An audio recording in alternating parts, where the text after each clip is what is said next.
Hola chicos, estamos aquí siguiendo con las clases virtuales. Hoy nos toca ver el trabajo práctico número 15 referido a las ganancias de la tercera categoría.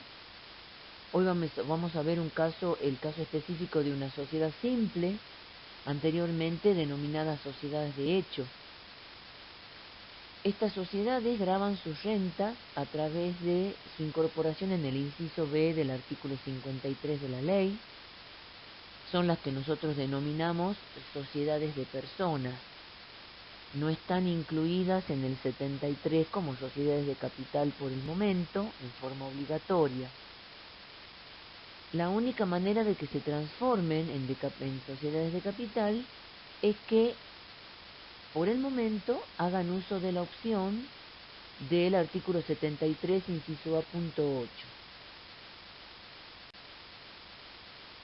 Como verán, en este cuadro he tratado de marcar diferencias dispuestas por el mismo decreto reglamentario en el procedimiento para la determinación del resultado impositivo.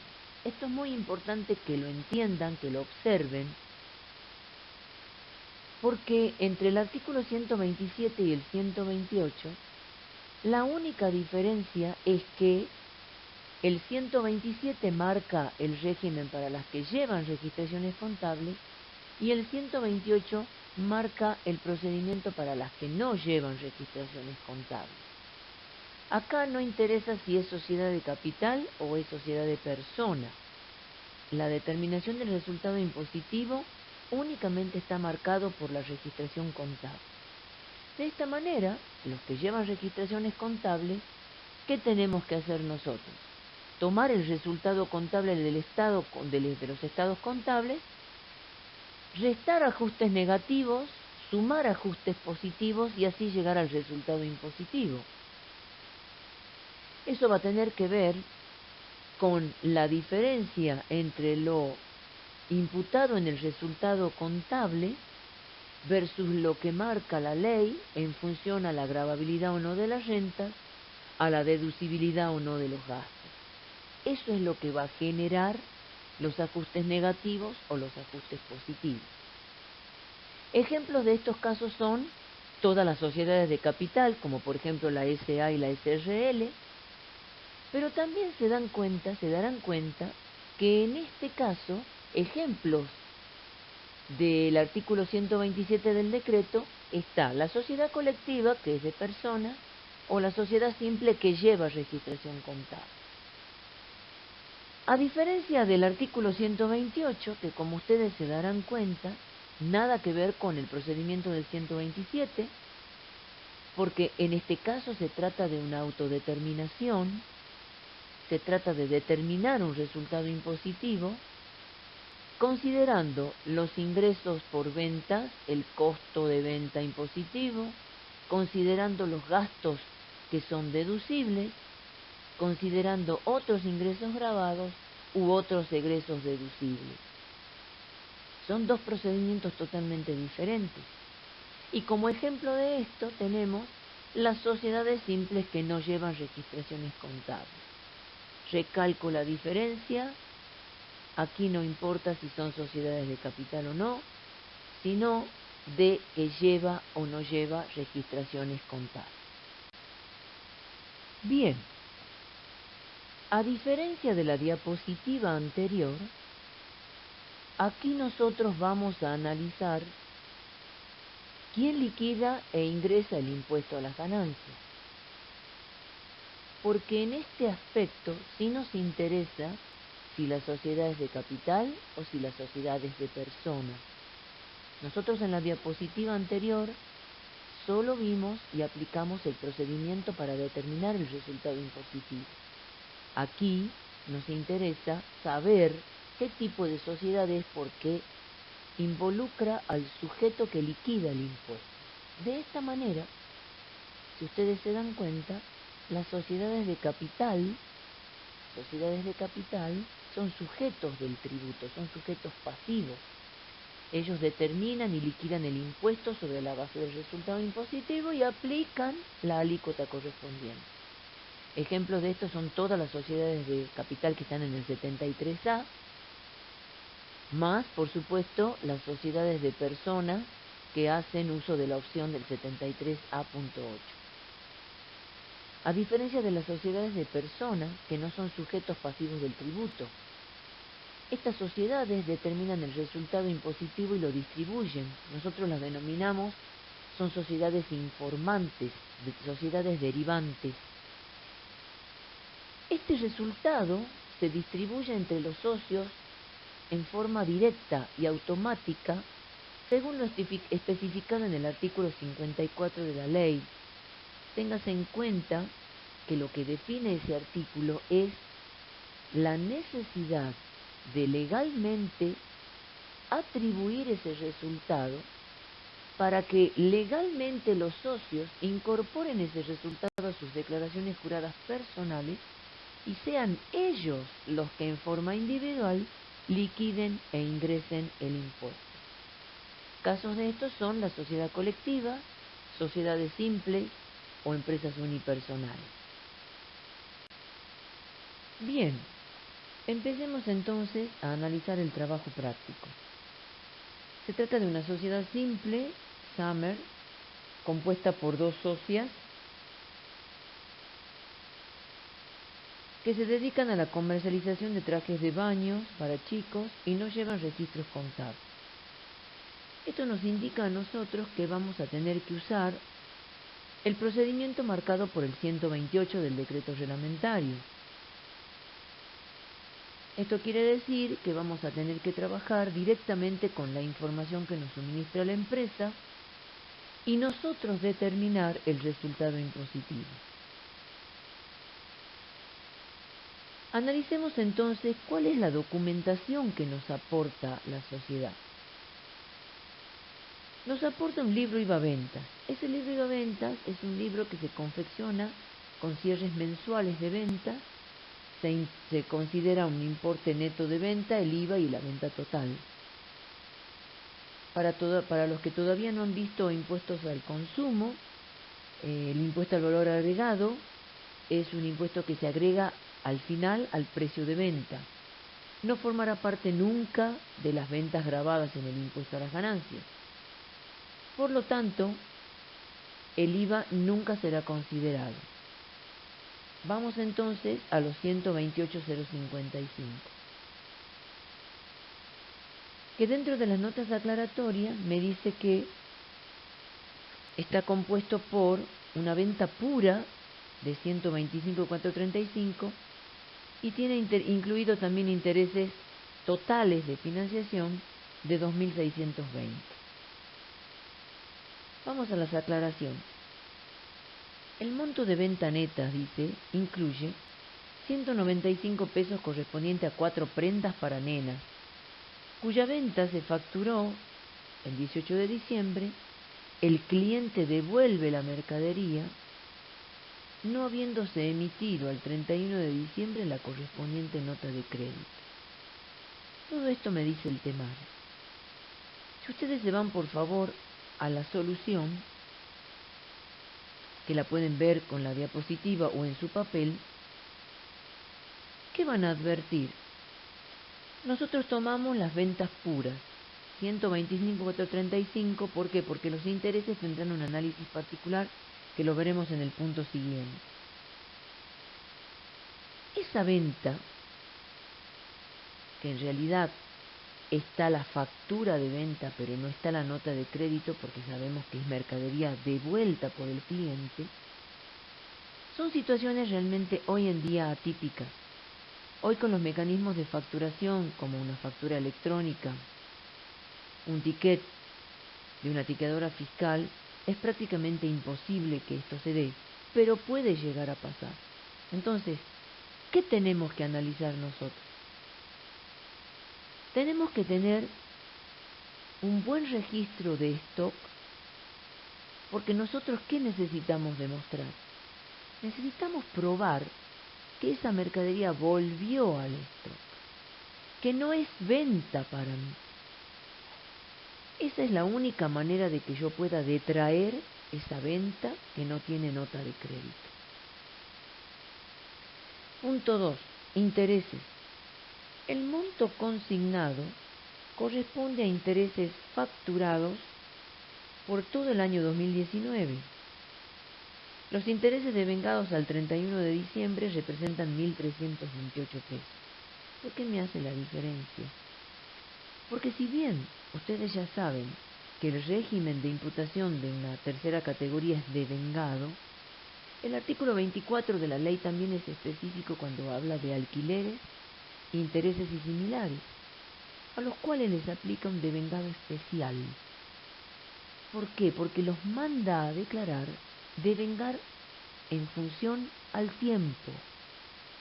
Entonces, si nosotros sabemos que los intereses totales facturados son 2.620 que lo tienen en el temario, en la aclaración me dice que solo se devengaron en función al tiempo al 31 de diciembre 1.328, que son los que están sumando en la solución a los 125.435. El punto 3 y el punto 4 están explicados en la siguiente diapositiva. ¿Qué es lo que tenemos que saber nosotros para concluir este importe de venta? El punto 3 está referido a la venta de un bien de uso, que al no ser una venta propiamente dicha de la mercadería, yo la voy a detraer del total de ventas para después hacer el análisis de esta operación. Si es ganancia, será otros ingresos. Si es pérdida, será una pérdida deducible, un gasto deducible. Y en el caso 4, se trata de una estantería, dice, adquirida en el 2016, que entra en desuso. También es una operatoria específica que no forma parte de la venta pura de mercadería, por lo tanto, debo detraerla para después hacer el análisis. Y como en el caso anterior, si es ganancia, será otros ingresos, si es pérdida, un gasto deducible. Ahora bien, ¿qué importe detraigo? En el caso del bien de uso del punto 3, en el temario, me dice que se lo vendió en el 2019 a 175 pesos. Como ese es el valor factura, ese es el valor de venta en la factura, es el valor que yo tengo que detraer del total de ventas, porque es el que está informado en el libro IVA venta. De la misma manera que pasa con la estantería. Si ustedes analizan el temario, me dice que en el 2017 fue retirada por desuso y en julio del 19 se la vendió por 1.000 pesos. Si bien son dos operaciones totalmente diferentes, hago lo mismo que para el caso de la venta del inmueble. Neutralizo el importe que está consignado en la factura, que son los 1.000 para el caso de la estantería, para neutralizarlo del total de ventas, ya que no quiero que influyan sobre el ingreso operativo. Vamos a hacer entonces el análisis de los dos puntitos que nos quedaron de la diapositiva anterior, que ya fueron detraídos del total de venta. El punto 3 del temario me dice que incluye 175 pesos por la venta de un bien de uso. Se trata de un armario de madera que se compró en el 19 y se vendió en octubre del 19. Y me da un coeficiente de actualización. Cuando nosotros vamos a trabajar con la venta de un bien de uso, el procedimiento para determinar el resultado de la venta es precio de venta menos valor residual actualizado. Para el caso de los bienes muebles, eso está contemplado en el artículo 62 de la ley, Y trabajamos con un coeficiente de actualización porque el bien se compró con posterioridad al 1 de enero del 18.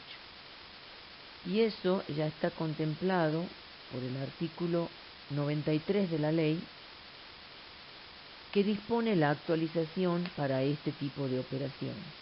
Tengan cuidado cuando actúen y cuando trabajen con los coeficientes de actualización, tienen que estar muy atentos a lo que dice el 93, porque en realidad esto se desprende del 93 segundo párrafo. No todas las operaciones se actualizan actualmente en el impuesto para determinar el impuesto a las ganancias. No todas las operaciones se actualizan. Entonces, para estos casos sí se aplica el coeficiente. Tienen que tener en cuenta que el bien tiene que estar adquirido con posterioridad al 1 de enero del 18. Y que siempre el coeficiente va a estar determinado por el cociente entre el cierre o el momento de la venta sobre el momento de la compra. Se tiene que actualizar el bien desde su compra. Entonces, si ustedes se fijan, ¿cómo determino el resultado de la venta de este mueble? Lo vendo en octubre a 175 pesos. Lo compré en mayo del mismo año, o sea 2019, por 182 pesos. Como se lo compra y se lo vende en el mismo año, no tiene amortización. No se olviden que los bienes muebles se amortizan en forma anual, tomándose completo el año de compra y no tomándose el año de desafectación o venta. Como acá se compra y se vende en el mismo año, no tiene amortización, pero sí tiene actualización, porque se lo compró con posterioridad al 1 de enero del 18. Entonces, ¿qué hago? Al costo lo multiplico por el coeficiente de actualización. Si ustedes se fijan, estamos tomando octubre sobre mayo, porque es el momento en el que se lo vende. En la solución me dice el coeficiente de diciembre, cuando en realidad debió decir octubre. Bien, yo les voy a pedir que a la solución de estos casitos está mejor explicado en la diapositiva, así que, porque si lo leen del papel por ahí pueden, no está muy bien graficado. En la diapositiva sí, síganlo conmigo en la diapositiva. De esta manera yo logro un costo impositivo de 250 pesos, que restado sobre el precio de venta me produce una pérdida, que para este caso es un gasto totalmente deducible.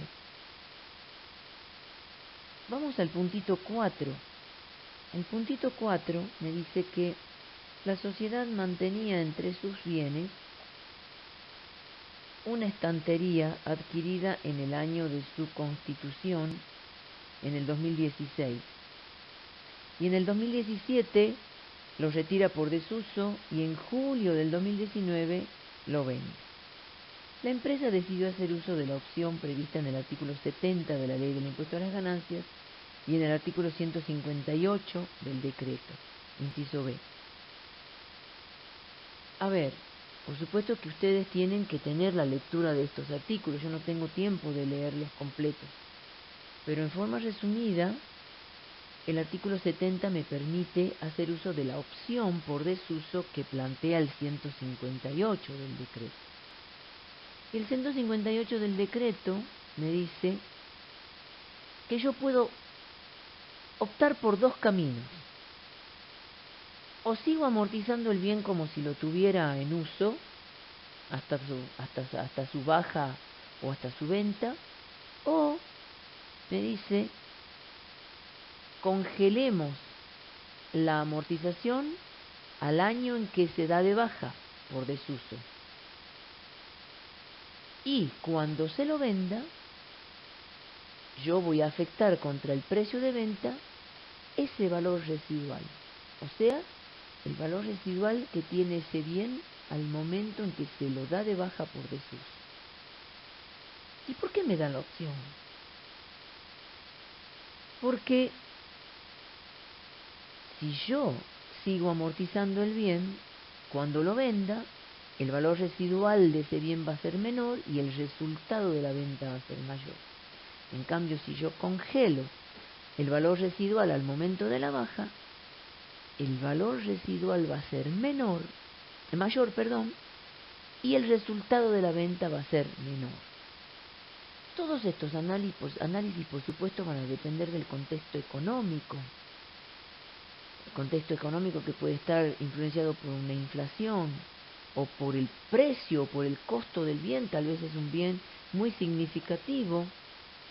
Tal vez dejar de amortizar también es un problema porque significa no restar la amortización anual. Son todos análisis que se tendrían que realizar, pero lo cierto es que hay que saber usarla a la opción. En este caso, el contribuyente, la sociedad, hizo uso de la opción del inciso B, o sea, paralizó el valor residual al momento del desuso, de manera de tener un mayor valor residual y un menor resultado de la venta. Entonces, ¿qué hizo? El precio de venta, 1.000 pesos, octubre del 19. El costo es de 1.950, que en este caso no actualizo porque el bien ha sido adquirido antes del 1 de enero del 18, por lo tanto no le aplico coeficiente. El bien fue adquirido en el 16 y dado de baja en el 17, por eso es que solo un año tiene de amortización acumulada, 1.950 por el 10% de amortización anual y por un año. Eso me da una diferencia de 195, un valor, una amortización acumulada de 195 pesos, que contra el costo de 1.950 me da un valor residual de 1.755. En este caso, igual que en el anterior, me da una pérdida por la venta, que es un gasto totalmente deducible para la sociedad. El punto 2 del temario informa los datos del libro IVA compra. Igual que con el caso del IVA ventas, informa compras y gastos realizadas, las distintas alícuotas de IVA a las que están grabadas. El renglón donde está en la aclaración en el inciso A está abajo en el temario y dice que corresponden a las facturas de DET y Telecom que se encuentran a nombre del propietario del inmueble, pero que según el contrato de alquiler están a cargo del inquilino. Si las facturas llegan a nombre del propietario, Summer no podría deducirlas. La única manera de que Summer pueda utilizar y deducir ese gasto es justamente el elemento del contrato de alquiler, que estipula de que el inquilino se va a hacer cargo de esos servicios. Entonces, bajo esas únicas condiciones es que esta sociedad puede deducir completamente el gasto. En el inciso B me aclara de que corresponden, está hablando de los 65.202, me dice que corresponden a compras de mercadería, gastos imputables al costo, gastos no imputables al costo, y me dice que tiene las siguientes observaciones. Hay 5.100 pesos abonados en diciembre en concepto de contrato firmado de publicidad por una campaña a realizarse en marzo del 2020 como anticipo de temporada. Aquí es importante remarcar el tema del contrato firmado. ¿Por qué? Porque hasta el 2011, fecha en la que se produjo un fallo de la Corte Suprema, devengar, ¿qué significaba? Significaba que los ingresos y gastos debían quedar perfeccionados. No debían estar condicionados a hechos futuros que podían modificarlos o hasta inclusive devenirlos como inexistentes. Entonces, bajo ese concepto, nosotros este gasto de publicidad, por una publicidad que se va a realizar el ejercicio siguiente, tranquilamente podríamos haberlo considerado un crédito, o sea, un simple movimiento patrimonial para Sumner, y no un gasto deducible. En el 2011 aparece un fallo de la Corte Suprema de la Compañía Tucumana de Refrescos contra DGI.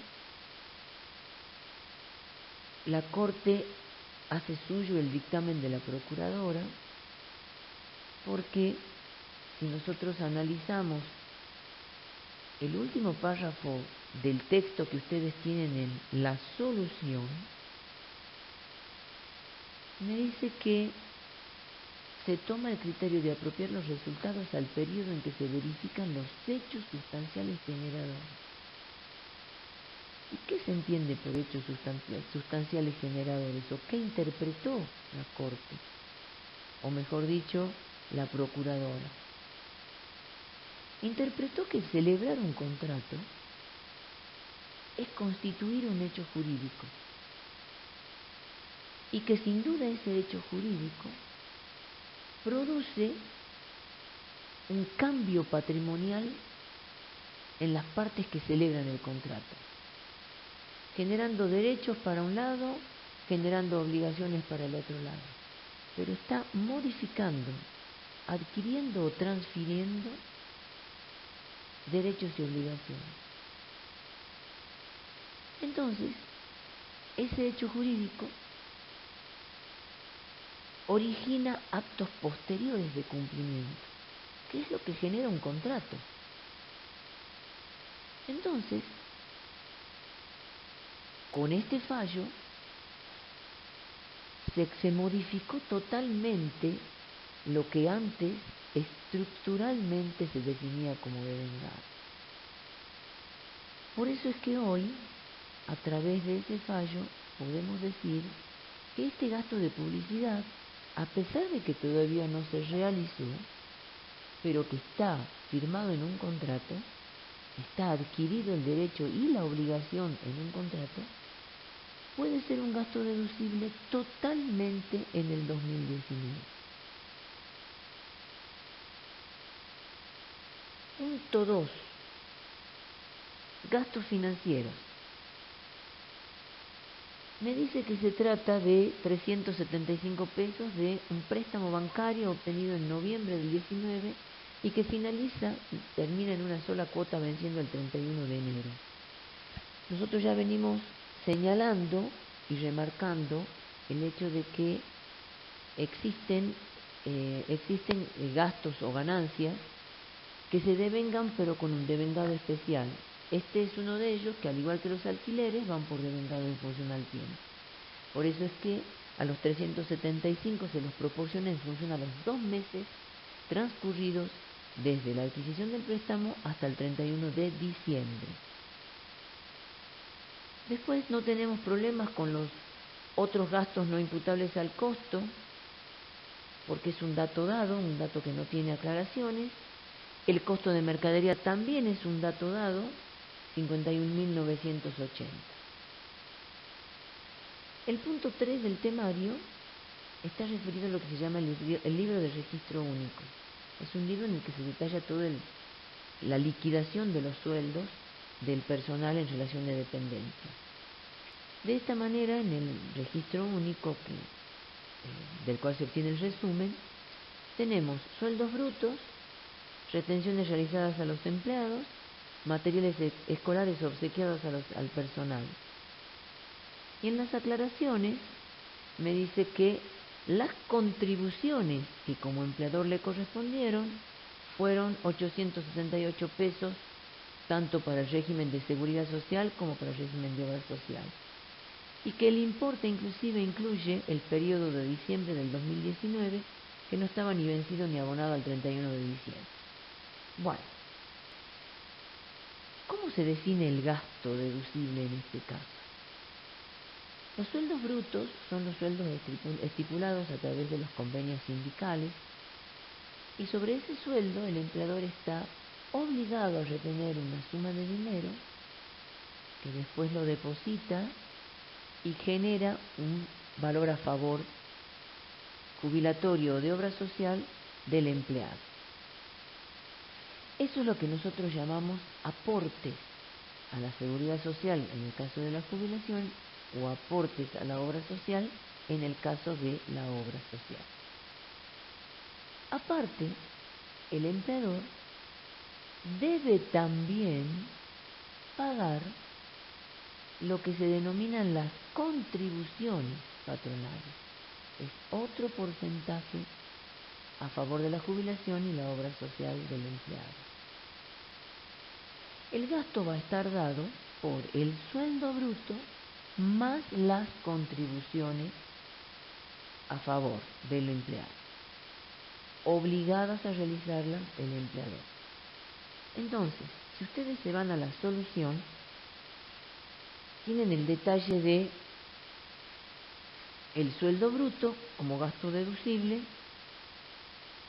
el material escolar obsequiado al personal y las contribuciones patronales. Inclusive ahí tienen en el detalle de la solución el artículo de deducción aplicable. Recuerden que el artículo 91 es un artículo especialmente dedicado a las deducciones de la tercera categoría. Dentro de este rubro hay otra aclaración que tiene que ver con un retiro que hicieron las socias. Me dice que las socias se atribuyeron en partes iguales por distintas tareas desempeñadas en la empresa durante todo el año, retribuciones por un valor de 3.600, y que corresponden a tareas que no fueron realizadas en relación de dependencia.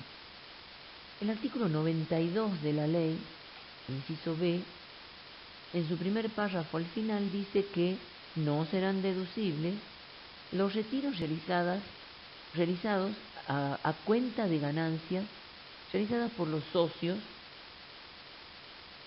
y que sean a cuenta de utilidades. Pero continúa el mismo artículo, en el segundo párrafo del inciso B, diciendo que a los efectos del balance impositivo, la sociedad, ¿qué puede hacer?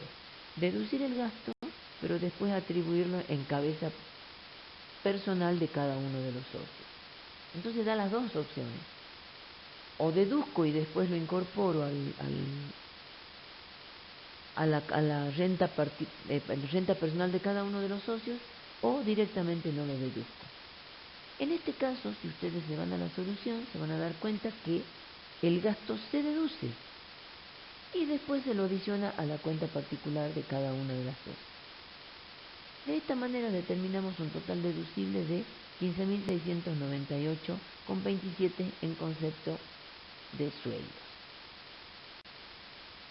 El punto 4 del temario contempla datos de una carpeta de gastos que aporta la sociedad. Me aclara que por supuesto no están incluidos en el punto 2, que era el detalle del libro IVA compra. El inciso A está referido a 1.603 abonados como gastos de comercialización. Me dice que se trata de un viático que se le abonara a María Gutiérrez por un fin de semana en Pinamar, asistió a un desfile de una empresa proveedora, pero no posee comprobantes. Al no poseer comprobantes, es un gasto que no se lo puede deducir, porque ustedes no se olviden que aparte de que tienen que cumplir la regla de causalidad, o sea, necesarios para obtener, mantener y conservar la ganancia grabada, aparte de eso, es necesario que estén registrados en comprobantes de curso legal. Al no tener comprobantes, a esto se lo toma como un retiro a cuenta de utilidades de la socia que hizo el viaje. Entonces, ¿qué tenemos que hacer? Tenemos que actuar de la misma manera que cuando vimos el punto de los sueldos. Podemos no deducirlo o podemos deducirlo en la sociedad y después atribuirlo a la cuenta particular de la socia. Seguimos la misma línea del punto anterior, así que lo deducimos, si ustedes se van a la solución, lo deducimos y luego lo adicionamos a la cuenta particular. Distinto hubiera sido el caso, por supuesto, que si tenía comprobantes, porque en ese caso no existiría duda y el gasto sería totalmente deducible y no atribuible después a la socia porque no se lo tomaría como un retiro a cuenta de utilidades. Inciso B, 24.000 pesos por alquileres totales devengados del local donde funciona el negocio. Se adeuda al 31 del 12 el mes de diciembre y siempre se paga por adelantado. Recordemos la regla.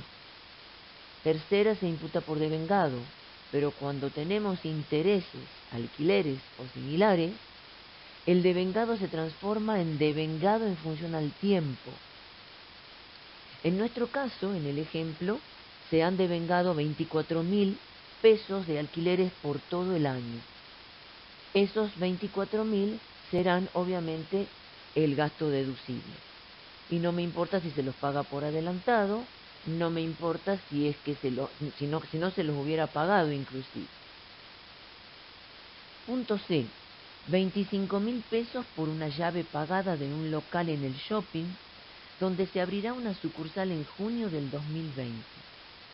El contrato prevé que en caso de rescisión, el monto abonado en concepto de llave será restituido. A ver, en este caso nosotros tenemos que considerar lo siguiente.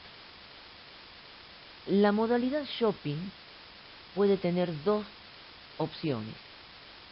Ese valor llave que paga el propietario del negocio puede ser que sea un concepto que se lo toma como alquiler, o sea, se lo devenga luego como alquiler, o se lo toma directamente como una comisión. Nosotros en el temario me dice que el contrato prevé que en caso de rescisión, el monto abonado en concepto de llave será restituido.